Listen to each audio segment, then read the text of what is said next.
Capítulo 1. A autoimagem, a chave para uma vida melhor. Durante a última década, aconteceu uma revolução nos campos da psicologia, psiquiatria e medicina. Novas teorias e conceitos sobre o ser interior emergiram, e foram desenvolvidos graças às descobertas de psicólogos, psiquiatras e cirurgiões plásticos. Novos métodos também foram desenvolvidos com base nessas descobertas, que levaram a mudanças verdadeiramente incríveis. Mudanças também foram feitas na saúde, nas habilidades básicas e talentos do ser humano. Frustrações crônicas tornaram-se sucessos reais.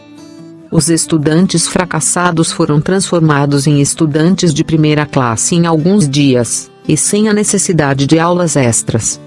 As pessoas tímidas e inibidas também se tornaram pessoas felizes e empreendedoras. Na edição da revista Cosmopolitan, que corresponde a janeiro de 1959, T.F. James resume os resultados obtidos por vários psicólogos e médicos. Ao entender a psicologia do ser, podemos expressar as diferenças que existem entre sucesso e fracasso, amor e ódio, amargura e felicidade. A divulgação do verdadeiro eu pode restaurar o carinho em um casamento infeliz, refazer uma carreira fracassada e transformar falhas de pessoas em sucesso. A chave para uma vida melhor. A descoberta psicológica mais importante deste século consiste na descoberta da autoimagem. Se acreditamos ou não, a verdade é que cada um de nós carrega dentro de si uma impressão mental desta imagem e algumas pessoas têm total desconhecimento dela. Essa autoimagem representa o conceito do tipo de pessoa que eu sou. Ela foi criada com base em nossas próprias crenças. Mas muitas dessas crenças, a maioria delas, tomaram forma inconscientemente baseadas em nossas experiências passadas, nossos sucessos e nossas falhas, as humilhações sofridas, os triunfos alcançados e como fomos na infância. Com tudo isso, formamos mentalmente um ser ou a imagem representativa de um ser. Uma vez que uma certa crença ou uma ideia sobre nós mesmos entra nessa imagem, ela se torna uma verdade desde que venha a nos convencer e age sobre nós como se fosse realmente verdade. Essa autoimagem se torna uma chave de ouro para obter uma vida melhor, por causa de duas descobertas muito importantes. 1. Todos os seus atos, sentimentos e comportamentos, incluindo suas capacidades de todos os tipos, estão sempre contidos nesta autoimagem. Em suma, você será na vida real o tipo de pessoa que você mesmo pensa que é, não poderá agir de outra forma, apesar de todos os seus esforços conscientes ou a total força de vontade. O homem que se acha um fracasso, encontrará alguma maneira de falhar, mesmo com a oportunidade em suas mãos. A pessoa que se considera vítima de injustiça, e acha que deve sofrer, encontrará, de uma forma ou de outra, as circunstâncias que a levarão a esses resultados. A autoimagem é como uma premissa, uma base em que sua personalidade completa seu comportamento, e até mesmo as circunstâncias que são formadas automaticamente. Nossas experiências são os resultados de nossa autoimagem. De acordo com o caso específico em que essas circunstâncias e experiências estão sendo formadas. Por exemplo, o aluno que se vê como um mau aluno, inapropriado para o estudo da matemática, sempre encontrará em seu boletim a justificativa que ele tem sobre sua pessoa. Ou seja, os resultados obtidos serão a prova esmagadora de suas falhas. A jovem que tem uma imagem de si mesma como uma pessoa patética, perceberá que todos a evitam na escola de dança. Ela mesma se convida literalmente à rejeição. Suas expressões tristes, suas ansiedades para agradar, ou talvez a hostilidade inconsciente em relação aos outros, contribuem para afastar as pessoas que ela gostaria de atrair. Da mesma forma, um vendedor ou homem de negócios também notará que suas experiências reais tendem a demonstrar a sua autoimagem. Essa demonstração mostra o que acontece com pessoas cuja dificuldades e tropeços estão relacionados em sua autoimagem. Diga a um estudioso que o motivo de suas falhas é que ele apenas pensa que ele não pode dominar a álgebra, e ele irá questionar seu próprio estado mental.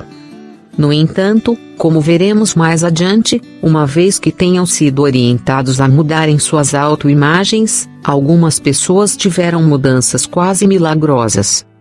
2. A autoimagem pode ser alterada.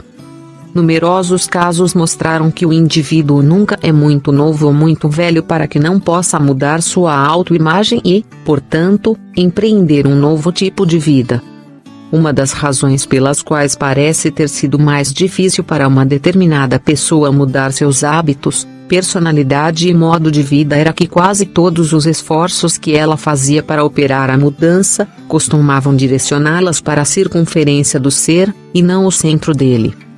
Muitos pacientes me disseram algo semelhante ao seguinte: se você quiser me falar sobre pensamento positivo, digo-lhe que já fiz alguns esforços no que diz respeito a isso, e, no entanto, parece que não funciona de forma alguma com respeito a mim.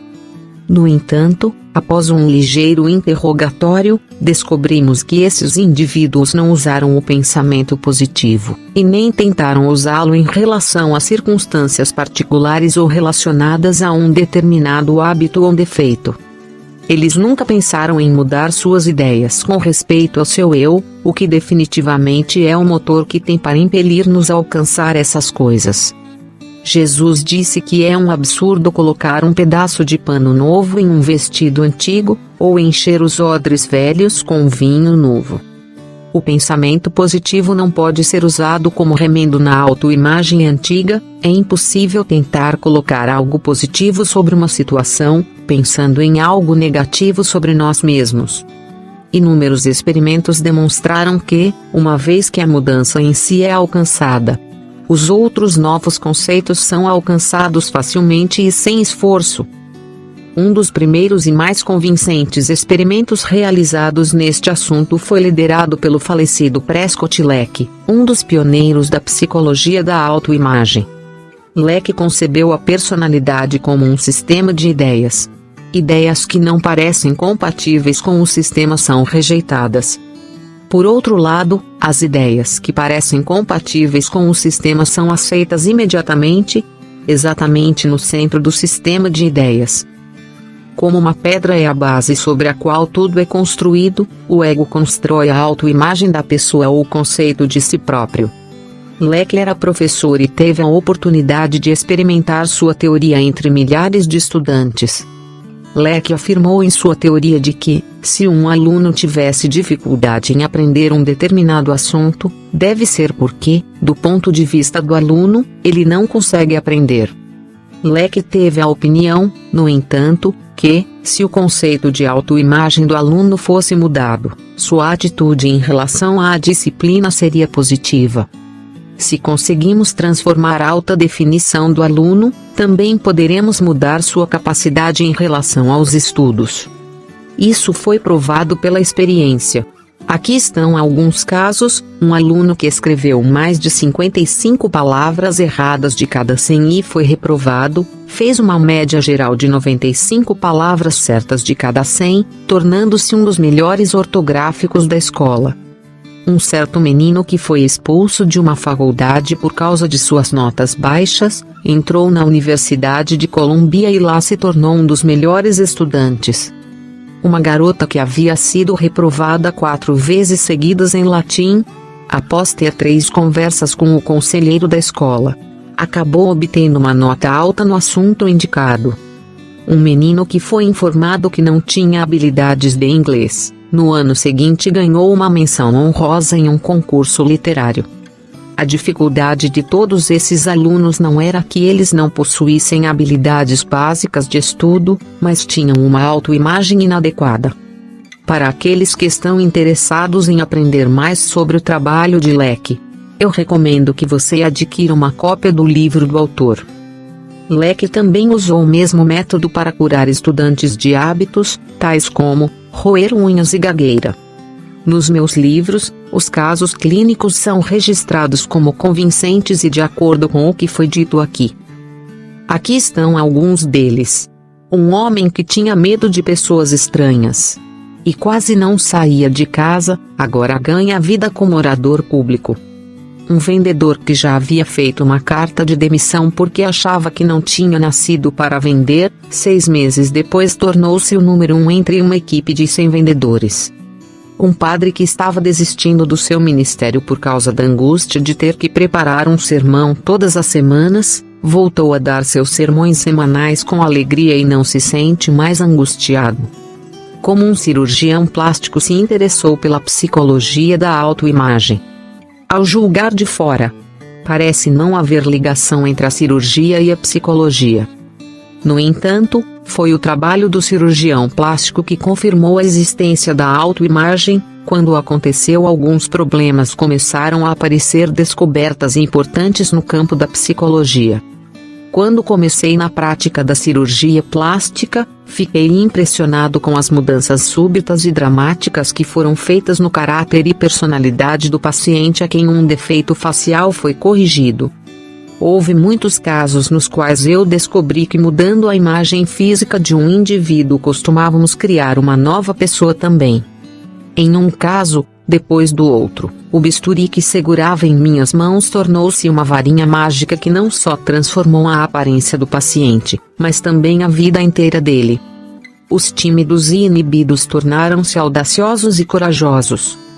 Um menino estúpido e retraído conseguiu se tornar um jovem brilhante e alerta, conseguindo se tornar grande em uma importante empresa. Um vendedor, que perdeu seu contato social e a fé em si mesmo, rapidamente se transformou em um modelo individual, possuído de autoconfiança.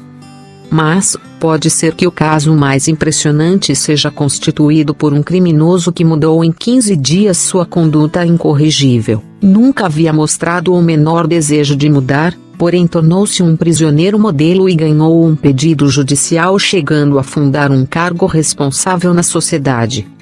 Cerca de 20 anos atrás, relatei muitos casos similares no meu livro. Depois de publicar, continuei a colecionar mais e mais casos em vários artigos que publiquei, a maioria nas revistas de vanguarda. Passei a ser assediado devido a essas questões por criminosos, psicólogos, sociólogos e psiquiatras. Eles me fizeram muitas perguntas que eu não podia responder de forma alguma. Mas, graças a todos esses cientistas, comecei uma séria investigação. Aprendi muito mais com as minhas falhas do que com o meu sucesso. Realmente foi fácil explicar o sucesso. Exemplo, um menino que tinha orelhas muito grandes e que diziam ter a aparência de um táxi com as 2 portas abertas era ridicularizado ao longo de sua vida e com extrema crueldade. O encontro com pessoas significava para ele uma série de humilhações e dores infinitas. Ele tentava evitar todos os contatos sociais. Porque ele não rejeitou a opinião das pessoas e se concentrou em si mesmo. Foi o que aconteceu depois de algum tempo. Quando o defeito das orelhas foi corrigido, não se sentia mais constrangido. Ele pensou que não deveria se sentir mais perturbado e deveria assumir um papel normal na vida, e foi o que fez. Ou considere o exemplo de um vendedor que sofreu uma desfiguração no rosto devido a um acidente de carro. Um dia estava se observando no espelho e percebeu a horrível cicatriz em sua bochecha. Pela primeira vez em sua vida, ele se sentiu angustiado. Em poucas palavras, ele ficou envergonhado de si mesmo e sentiu que sua aparência seria repugnante para as pessoas que o olhavam. Assim, a cicatriz veio a produzir uma verdadeira obsessão. Ele se sentiu diferente das outras pessoas e começou a ficar atônito sobre o que os outros pensariam sobre ele. Logo seu ego tornou-se mais mutilado do que o próprio rosto. Ele começou a perder a confiança em si mesmo e ficou amargo e hostil. De repente, quase toda sua atenção foi direcionada a si mesmo.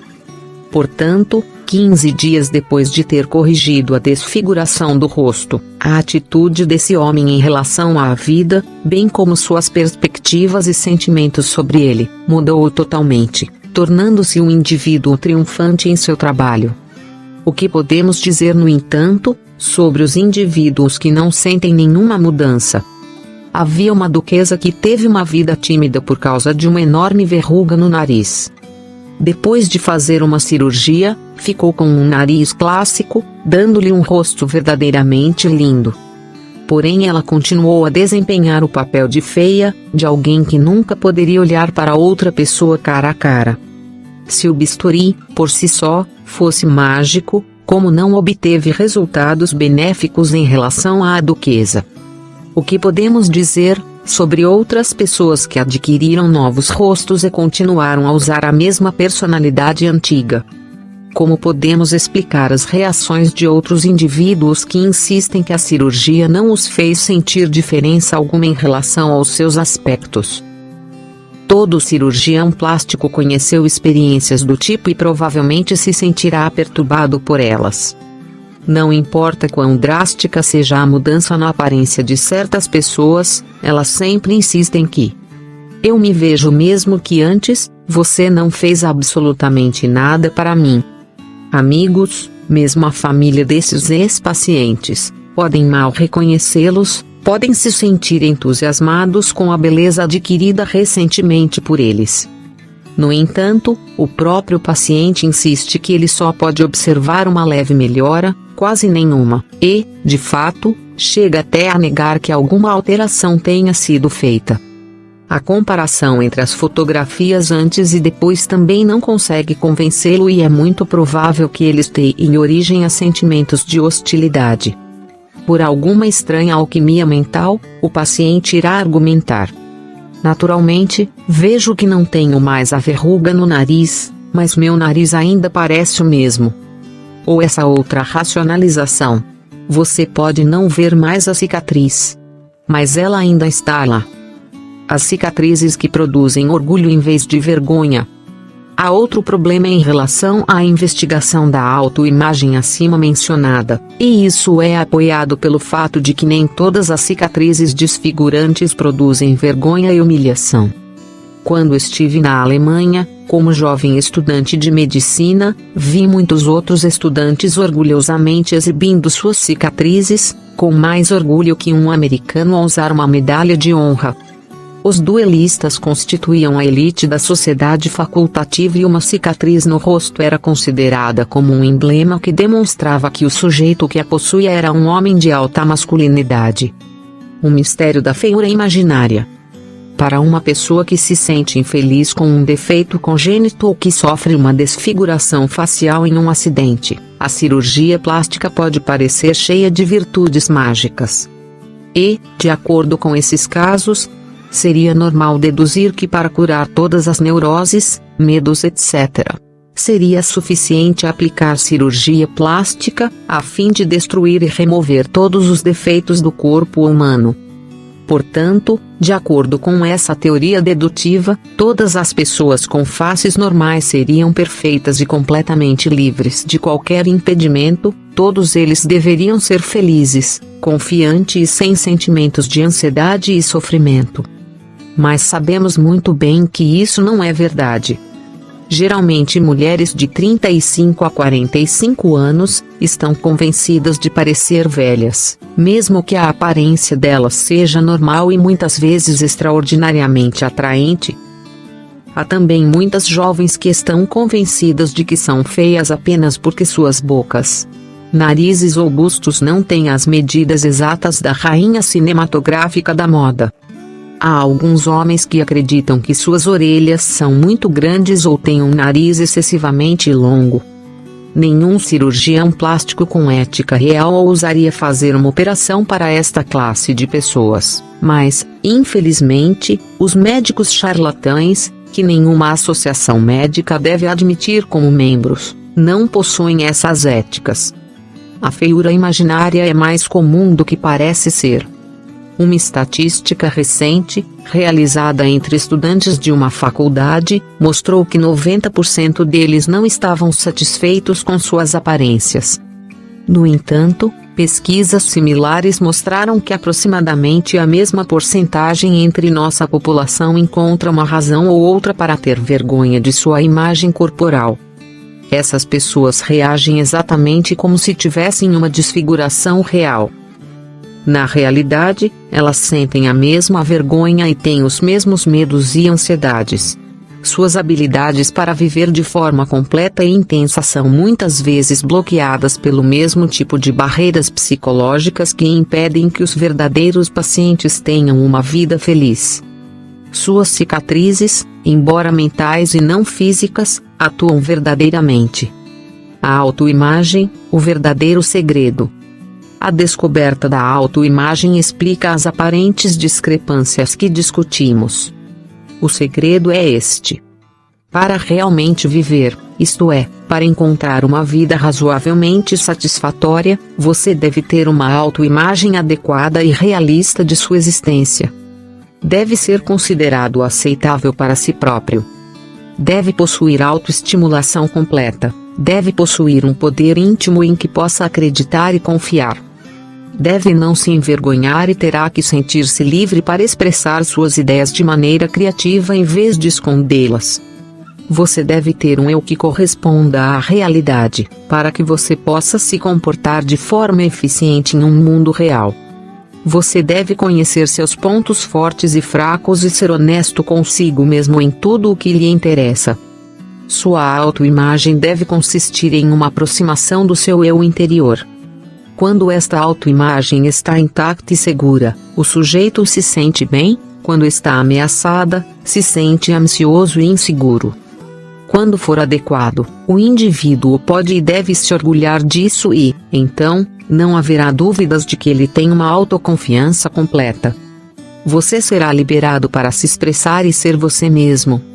Quando sua autoimagem se torna um assunto de vergonha, você tentará ocultá-la em vez de expressá-la.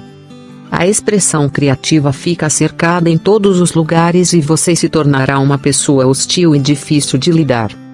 Se a cicatriz no rosto presta mais valor à autoimagem, como no caso dos duelistas alemães, a autoestima e a autoconfiança aumentarão ao mesmo grau. Agora, se uma cicatriz no seu rosto dói sua autoimagem, como no caso do vendedor, você perderá a autoestimulação e autoconfiança. Quando uma desfiguração facial é corrigida pela cirurgia plástica, apenas serão obtidas mudanças psicológicas se ocorrer uma correção correspondente da autoimagem mutilada. Às vezes, a imagem de um ser desfigurado persiste mesmo após uma magnífica intervenção cirúrgica. Comecei uma nova carreira. Essas observações me determinaram a começar uma nova carreira. Cerca de 15 anos atrás, cheguei a acreditar que pessoas que consultam um cirurgião plástico precisam de mais do que apenas cirurgias, e algumas delas não precisam de nada. Eu deveria ver as pessoas como um todo, não apenas o nariz, a orelha, a boca, o braço ou a perna. Eu precisaria me encontrar na posição de poder dar-lhes algo mais do que isso. Eu precisaria ser capaz de mostrar-lhes como melhorar o rosto espiritual, como remover as cicatrizes emocionais, transformar suas atitudes e pensamentos, bem como suas aparências físicas. Este estudo me recompensou lindamente. Hoje estou mais convencido do que nunca sobre o que cada um de nós quer. Aprofundar-nos a essa verdadeira vida. Felicidade, sucesso, paz de espírito, seja qual for o seu conceito de bem maior, deveriam experimentar uma maior intensidade de vida. Quando experimentamos as emoções expansivas da felicidade, da autoconfiança e do triunfo, desfrutamos de uma vida muito melhor. Não devemos inibir nossas habilidades e nos frustrar com os nossos dons. Nós temos que rejeitar a ansiedade, o medo, a autocondenação e o auto-ódio. Não devemos rejeitar os dons que o próprio Deus nos deu, pois, na medida em que rejeitamos o dom da vida, abraçamos a morte. Novos conceitos científicos em relação a ideias subconscientes. A nova ciência da cibernética nos fornece prova de que a chamada mente subconsciente não é uma mente, mas um mecanismo, um buscador de objetivos. Um servo-mecanismo constituído pelo cérebro e pelo sistema nervoso, que é usado e dirigido pela mente. No último e mais adequado conceito, obtivemos que o homem tem duas mentes, mas apenas uma, o subconsciente. que funciona como uma máquina automática para perseguir um propósito particular. Uma máquina eletrônica funciona de forma semelhante à nossa mente para operar o servomecanismo eletrônico, mas a nossa mente é mais maravilhosa e muito mais complicada do que qualquer cérebro eletrônico inventado pelo homem. Este mecanismo criativo está dentro de você e opera automaticamente, a fim de atingir suas metas, o sucesso ou o fracasso, felicidade ou infelicidade.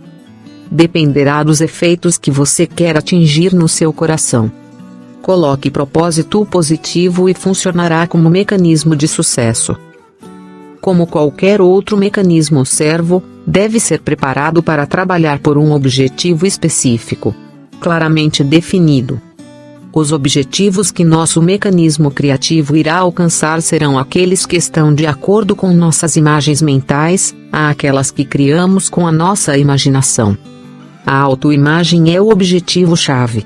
Nossa autoimagem determina e decide os limites dos objetivos que queremos alcançar e também determina a área possível. Como qualquer outro servomecanismo, o nosso mecanismo criativo opera nas informações e dados que o alimentam, ou seja, nossos pensamentos, ideias e interpretações. Através de nossas atitudes e interpretações das diversas circunstâncias dadas, levaremos o problema com o qual nosso mecanismo criativo terá que trabalhar. Se alimentarmos nosso mecanismo criativo com dados e informações que produzam o efeito de que somos criaturas inferiores e incapazes, o resultado será de acordo com essa imagem negativa, e essas respostas nos serão dadas em forma de experiências. Como qualquer outro servomecanismo, nosso mecanismo criador usa a informação arquivada, ou memória, para resolver problemas atuais e reagir às situações em andamento.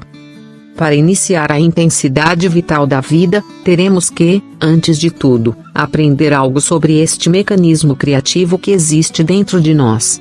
E usá-lo como mecanismo de sucesso ao invés de usá-lo como mecanismo de fracasso. O próprio método consiste em estudar, praticar e experimentar novos hábitos de pensamentos, a fim de 1. Desenvolver uma autoimagem adequada e realista. 2. Usar seu mecanismo criativo para alcançar sucesso e felicidade. Como veremos mais adiante, o método que deve ser usado consiste em uma imagem mental criativa, na formação de novas estruturas. Muitas vezes, digo aos meus pacientes que se eles sabem como sofrer ou se preocupar, saberão aplicar esse método. O que você está sendo convidado a fazer é extremamente simples. Pratique e tente. Visualizar ou criar uma nova imagem mental não é mais difícil do que lembrar de uma cena do passado. A criação de novas formas de ação não são nem mais difíceis do que amarrar seus próprios sapatos.